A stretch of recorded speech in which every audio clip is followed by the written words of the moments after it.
ETF index mutual funds నేర్చుకుని stock మార్కెట్లో రాణించాలనుకుంటున్నారా? వెంటనే ఈ నెంబర్కి కాల్ చేయండి. నమస్తే విజయ పెద్దన గారు. నమస్తే ఉషా. బాపట్లకు చెందిన ఒక న్యూస్ ఇప్పుడు మనం వింటూ ఉన్నాము. ఇలాంటి న్యూస్లు అక్కడక్కడ మనం ఈ మధ్య కాలంలో విన్నాము. మద్యానికి బానిసైన భర్తలని, లేదంటే తరచూ కొడుతూ ఉన్న భర్తల్ని, ఆడవాళ్ళు ఏదో ఒక పాయింట్లో, అంటే ఒక 20 years కలిసి ఉంటారు, 12 ఏళ్ళు కలిసి ఉన్న సంసార జీవితం ఉంటుంటుంది వాళ్ళకి. ఏ పాయింట్లోనూ సరే చంపేశారన్న వార్త మనం వింటూ ఉన్నాము. అంటే సైకలాజికల్గా వాళ్ళకి ఏం ట్రిగర్ అవుతుంది అంటారు? అంటే చంపడం అనేది నేరము అని తెలుసు, అది తప్పు అని కూడా తెలుసు. ఏ పాయింట్స్ వల్ల, ఏం ట్రిగర్ అవడం వల్ల భర్తని చంపే స్థాయికి ఆడవాళ్ళు వెళ్ళిపోతున్నారు అనుకోవచ్చు అంటారు? సో ఇన్ని సంవత్సరాలు అంటే పడి పడి పడి మారటానికి అవకాశాలు ఇచ్చి ఇచ్చి ఇచ్చి తాగి వచ్చి కొట్టినప్పుడు భరించి పిల్లల కోసమో లేకపోతే దేనికో ఒక దానికోసం ఆ ఓర్చుకుని అన్నీ ఆ విసుగుని, ఆ అసహ్యాన్ని, ఆ కోపాన్ని, ఆ ఉక్రోషాన్ని, ఇన్ని ఫీలింగ్స్ వస్తాయి భర్త మీద. వీటన్నిటికంటే కూడా పెద్ద ఫీలింగు ఆ భర్త అంటే ఒక లెక్కలేనితనం, చులకన, అంటే ఎందుకు పనికిరాడు, నాకెందుకు ఉపయోగపడడు. అంటే జనరల్గా నువ్వు అబ్జర్వ్ చేస్తే ఉషా, వీళ్ళందరూ అంటే కొంచెం ఫైనాన్షియల్గా తక్కువ స్థాయిలో ఉంటారు. రోజు కష్టపడితే కానీ పిల్లల అవసరాలు కానీ, స్కూల్ ఫీజులు కానీ, లేకపోతే ఇల్లు గడవని పరిస్థితులు కానీ, ఇద్దరూ కష్టపడి ఆ అబ్బాయి కూడా రోజు కూలో నాలో లేకపోతే ఏదో ఒక పని, వ్యవసాయం పనో లేకపోతే మేస్త్రి పనో ఏదో ఒకటి టాపీ పనో చేస్తే కానీ ఇంట్లో డబ్బులు కనపడవు పిల్లల్ని పెంచడానికి, పిల్లల్ని చదివించడానికి, శుభ్రంగా 3 పూట్ల తినటానికి అనే పరిస్థితి ఉన్నప్పుడు చాలామంది ఆ ఇదిలో ఉన్నాళ్ళని అబ్జర్వ్ చేస్తే బాగా తాగుడికి బానిసలైపోతారు. తాగి ఇవ్వాల్సిన డబ్బులు కూడా ఇంట్లో ఇవ్వకపోగా, అతను సంపాదించి ఇంట్లో ఇవ్వకపోగా, ఈఎంఐ 4 ఇళ్లల్లో పాచి పనిలో లేకపోతే ఏదో కూలి పనిలో చేసుకుని రోజుకు 200 400 ఏదో ఒకటి సంపాదించి నెలకింతని ఎంతో కొంత తెస్తంటే అవి కూడా కొట్టి లాగేసుకుని తాగేసి వచ్చి పడుకుంటారు. మరి ఏ రకంగా ఉపయోగం అతని వల్ల ఆవిడికి, ఫ్యామిలీకి? ఒక్క మొగుడు, భర్త అనే ట్యాగ్ అతనికి ఉండటం వల్ల ఎన్నని ఓపికగా భరించాలి? చంపటం తప్పని ఎవరు కరెక్ట్ అనరు, బట్ చంపేంత విచక్షణ కోల్పోయేంత ఆ స్థితికి ఎందుకు వీళ్ళు బాధ్యతారాహిత్యంగా ఈ భర్తలు అనేవాళ్ళు తీసుకెళ్తారు భార్యల్ని? మినిమంగా ఇప్పుడు వాళ్ళు ఏం ఎక్స్పెక్ట్ చేస్తారు? ఇలాంటి స్థాయిలో ఉన్న భార్యలు ఏమీ పర్లేదు, నువ్వు ఇంకా నేనైతే విన్నాను కూడా, నోటితో ఇట్లా చెప్పానమ్మా నా భర్తకి ఇట్లా చెప్పాను, మా ఆయనకి అని వాళ్ళ నోటితో వాళ్ళు చెప్పింది నేను క్లియర్గా విన్నాను. ఉన్నారు ఇప్పుడు నా దగ్గర అట్లా చెప్తున్న వాళ్ళు. ఏంటంటే, నువ్వు తాగినా పర్వాలేదు కానీ ఎంతో కొంత సంపాదించి పగలు పనిచేసి తీసుకొచ్చి డబ్బులు సాయంత్రం కాస్త తాగు, నువ్వు ఆపుకోలేకపోతే, నువ్వు వ్యసనం అయిపోతే, తాగకుండా నువ్వు బ్రతకలేని అంటున్నావు కాబట్టి, తాగకపోతే నీ రోజు గడవదు అంటున్నావు కాబట్టి, ఇక్కడ కూడా భార్యకు తెలుసు ఏంటి, తాగితే ఆరోగ్యం పాడైపోద్దని తెలుసు, తాగితే ఎక్కువ సంవత్సరాలు బ్రతకరని తెలుసు. కానీ తాగొచ్చి కొట్టి వీళ్ళ డబ్బులు కూడా, భార్య సంపాదించిన డబ్బులు కూడా కొట్టి తీసుకుని తాగేసి వస్తుంటే వీళ్ళ ఎక్స్పెక్టేషన్స్ అనేవి తగ్గిపోతూ ఉంటాయి. అర్థమైందా? సో వాళ్ళు ఏ స్థితికి వస్తారంటే, మొదట్లో నువ్వే పనిచేసి ఎంతో కొంత తెచ్చి సాయంత్రం తాగి పడుకోరాదా అని అంటారు. ఆ తర్వాత నువ్వు కొంచెం, అంటే నేను 200 తెస్తే ఒక 50 రూపాయలు తీసుకుని తాగి పడుకోరాదా, నన్ను కొట్టకుండా ఏదో మూలబడి ఉండరాదా అనే స్టేజ్కి వస్తారు. ఆ తాగొచ్చి వాళ్ళు కొట్టినప్పుడు ఆ తలలు పగిలి, ఆ రక్తాలు గారి, ఆ నుదుటికి ప్లాస్టర్లు వేసుకుని వస్తారు మా ఇళ్ళ చుట్టుపక్కలకి. ఏంటంటే, రాత్రి తాగొచ్చి మా ఆయనతో, వీళ్ళు ఎందుకు తాగొచ్చావు, ఏదో ఒక టైంలో రేపొద్దున స్కూల్ ఫీజు ఎట్లా కట్టాలి, నువ్వు రోజు ఇట్లా తాగొస్తే ఎట్లా అని ఏదో ఒకటి పోట్లాడతారు కదా, మనుషులే కదా. పోట్లాడినప్పుడు ఏంటంటే, ఆ తాగిన మైకంలో పటాపట దేనికేసి కొడుతున్నారో తెలియదు, వాళ్ళకి ఆ రక్తాలు గారి కుట్లేయించుకుని ఇలా వస్తూ ఉంటారు పనిలోకి.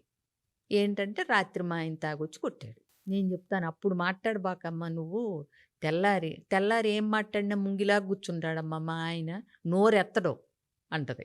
ఆ తాగొచ్చినప్పుడు రెచ్చిపోయి అలా ప్రతాపం అంతా అప్పుడు చూపిస్తారనమాట. ఎందుకంటే అడిగిన దానిలో పాయింట్ ఉందని అతనికి తెలుసు. ఆ మత్తులో లేకపోతే వాళ్ళకి కొట్టే ధైర్యం కూడా ఉండదు తెలుసా ఉషా, మెదలకుండా ఒక మూల కూర్చుంటారు నిజంగానే. సో, అంత పడి ఇన్నేళ్ళు పడినప్పుడేంటంటే, చివరికి మరి ఆళ్ళకెక్కడో ఒక ఇదొస్తదనమాట. ఛీ! వీడుంటే ఎంత, లేపోతే ఎంత. లేపోయినా శుభ్రంగా ఇప్పుడు బతకొచ్చు. పిల్లలు ఏదో ఇప్పుడు ఈ అమ్మాయి సంపాదించే దాంతో ఆ గవర్నమెంట్ స్కూల్ ఫీజులెయ్యో కట్టుకుంటా, ఏదోటి తిని బతుకుతాం. రోజు ఈ దెబ్బలేంటి, ఈ తన్నులేంటి. ఇంకోటి, ఇది జూత్తా కొడుకు కూడా గొంతు లేపటం మొదలెడతాడు తల్లి మీద. ఆడికో 8 ఏళ్ళు, 10 ఏళ్ళు రాగానే. వాడు నిర్లక్ష్యంగా తిరుగుతూ ఉంటాడు ఈ చదువుకోకుండా.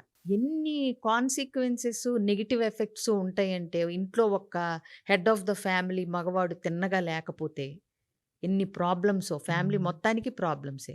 అందరూ అని కాదు గానీ, కొంతమందిని మనం చూస్తే లేకపోయినా పర్వాలేదు, ఏదో ఒకలాగా అడుక్కొని తినైనా సరే బతికేస్తాం పిల్లల్ని పెట్టుకొనన్న ఆడవాళ్ళు చాలా మంది అంటుంటారన్నమాట. నువ్వు చంపు పర్వాలేదు, తప్పు లేదు, తాగొచ్చే భర్తని మేము జైల్లో ఏయము అంటే ఎంతమంది చంపేస్తారో ఈ నెక్స్ట్ మినిట్‌లో. నేను విన్నాను కూడా.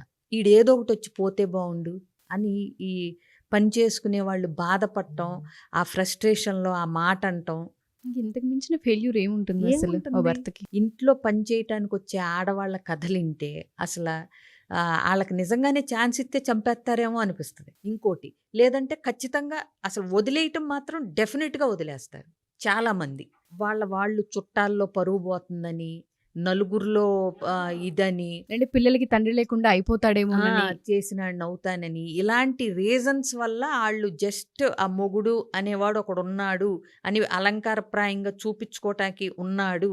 ఇంకోటి సేఫ్టీ. ఇప్పుడు ఒక ఒంటరి స్త్రీ 2 పిల్లలతో ఉంటుంది అంటే మళ్ళీ అందరూ అంటే చులకన భావం అహా! అడ్వాంటేజ్ తీసుకునే తీసుకుందామని అవసరం. చూసేవాళ్ళే. అవును. అలా వాటి నుంచి కాపాడుకోవటానికి ఒకడున్నాడు, నాకు మొగుడనే క్యారెక్టర్ ఒకటుంది మా ఇంట్లో అని చూపించుకోవటానికి భరిస్తుంటారు తప్పితే, నిజంగా వాళ్ళు లేకపోతేనే మా లైఫ్ ఎంతో కొంత బెటర్‌గా ఉంటదనుకునేవాళ్ళు కోకొల్లలు. ఏ ఇంట్లో పనిచేసే మహిళ కథ విన్నా ఇలాంటిదే ఉంటది. అసలు నా మొగుడు తిన్ననైనాడయ్యి ఎళ్తే రోజుకు ₹1000 వస్తాయమ్మా టాపీ పనికెళ్తే ఇవాళ రేపు. అసలు నిజం చెప్పాలంటే నాకు చేయాల్సిన పని కూడా ఉండేది గాదు అని చెప్తారు. నేను చూస్తే ఏమనిపిస్తుందంటే అందరి ఇళ్లలో పండగలు అవుతుంటుంటాయి. కానీ పాపం వీళ్ళు మాత్రం రోడ్డున పడి ప్రతి ఇంట్లో పాచి పనులు చేసుకుంటూ పిల్లల్ని వదిలేసి రావాల్సిన పరిస్థితి కనిపిస్తుంటుంది. చాలా మంది అలా ఎక్స్‌ప్రెస్ చేసిన మహిళలు కూడా ఉన్నారు. అసల 9 ఏళ్ల పిల్లాడిని, 4 ఏళ్ల చెల్లిని ఇంట్లో వదిలేసొస్తారు పనికి. అదే ఒక్కోసారి నాకనిపిస్తది మనమైతే అమ్మో! 9 ఏళ్ళు, 4 ఏళ్ళు ఎలా వదిలేసి ఎళ్తామని. ఈళ్ళకి తప్పదు. పక్కింటాళ్ళని చూసుకుంటా ఉండక్క, లేతే పిన్నో అని జెప్పి పిల్లలిద్దరే ఉన్నారని జెప్పి ఆళ్ళకి టీవీ చూడమని చెప్పి ఈళ్ళొస్తారు. స్కూల్‌కెళ్ళినన్ని రోజులు పర్వాలా. హాలిడేస్ ఇస్తారు గదా! సమ్మర్‌లో 2 నెలలు, దసరా 10 రోజులు. ఇవన్నీ పక్కింటాళ్ళని చూసుకోమని, లేదా పక్కింటి ఇంకొంచెం పెద్ద పిల్లలుంటే వాళ్ళతో ఆడుకోమని, అందరూ కలిసి ఆళ్ళ ఏర్పాట్లేదో ఆళ్ళు జేసుకొనొస్తారు. ఈ తండ్రనేవాడికి బాధ్యత ఉండదు. పటాపటా ఇద్దరినో, ముగ్గురినో కని అవతల పడేత్తాడు. నీకు తాగుడలవాటుంది, నీకు బాధ్యత లేదు, నువ్వు ఇంట్లో డబ్బులివ్వట్లేదు, పెళ్ళాన్ని కొడతావు, నీకు 3 పిల్లలెందుకు? ఏదో ఉన్నారనుకోటానికి ఒకళ్ళనో, ఇద్దరినో పోనీ ఒకళ్ళనో కని సరిపెట్టుకుంటున్నావా? కన్నాక ఇప్పుడు ఈ అమ్మాయి ఏం జేయాలి? నువ్వా డబ్బులివ్వవు, తాగొచ్చి తంతావు. మరి ఆళ్ళకి తిండెవరు పెట్టాలి? ఈ అమ్మాయే 2, 3 ఇళ్లల్లో పనులు చేసుకుంటా పెట్టాల్సిన పరిస్థితి. అసలు నిజంగా అబ్జర్వ్ చేస్తే ఉషా, అట్లా పని చేసుకుంటూ రోజువారీ సంపాదనొచ్చేవాళ్ళు కూడా అతనికి గనక తాగుడు అలవాటు లేపోతే వాళ్ళు కూడా ఎంత చక్కగా ఫ్లరిష్ అవుతున్నారో. అవును. చక్కగా పిల్లలు చదువుకుంటున్నారు. ఎప్పుడైతే తండ్రి సిస్టమాటిక్‌గా ఉంటాడో, కష్టపడుతున్నాడో, చాలామంది పిల్లలు చదువుకుంటున్నారు.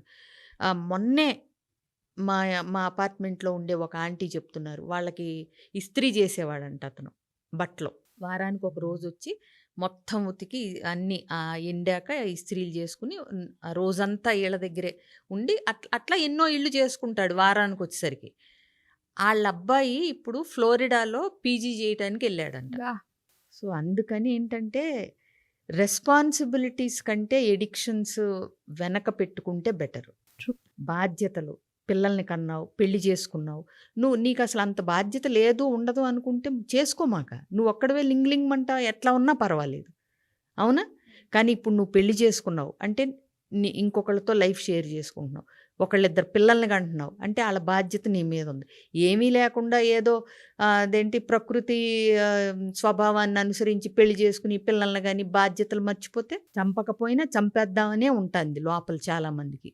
చాలామంది ఆడవాళ్ళ పరిస్థితి ఇళ్లల్లో మగ్గిపోతూ ఉంటుంటారు. వ్యసనాలకి బానిసలైన భర్తల చేత తన్నులు తింటము, మానసిక హింసను, శారీరక హింసను, పట్టించుకోకపోవడము, బాధ్యత రాహిత్యంగా ఉండడము ఎక్కడొక్కడ కనిపిస్తూనే ఉంటుంది. మీరు కనుక అటువంటి ప్రాబ్లమ్స్లో ఉండి మేము నలుగురికి చెప్పుకోలేక, బయటపడలేక, పిల్లల కోసమే ఉంటున్నాము, లేదు అంటే ఇంకా మాకు ఆప్షన్ లేదు, మేము ఇంకేం చేయలేము అన్న పరిస్థితులు ఆగిపోతుంటుంటారు. అటువంటి వాళ్ళు ఒకసారి విజయ పెద్దనగర్తో కనుక మాట్లాడాలనుకుంటే డెఫినెట్గా ఒక సొల్యూషన్ ఉంటూ ఉంటుంది. ప్రతి దానికి ఎక్కడొక్కడ ఒక పాయింట్లో ఒక డెసిషన్ తీసుకునే అవకాశం కూడా కనిపిస్తూ ఉంటుంది. మీరు కనుక కౌన్సిలింగ్ కావాలి అనుకుంటే డెఫినెట్గా విజయ పెద్దనగర్ని అప్రోచ్ అవ్వచ్చు. కింద స్క్రోల్ అవుతున్న కాంటాక్ట్ నెంబర్ని కాంటాక్ట్ చేస్తే విజయ పెద్దనగర్ టీం మీకు పూర్తి వివరాలు అందిస్తారు. Thank you ma'am, thank you so much.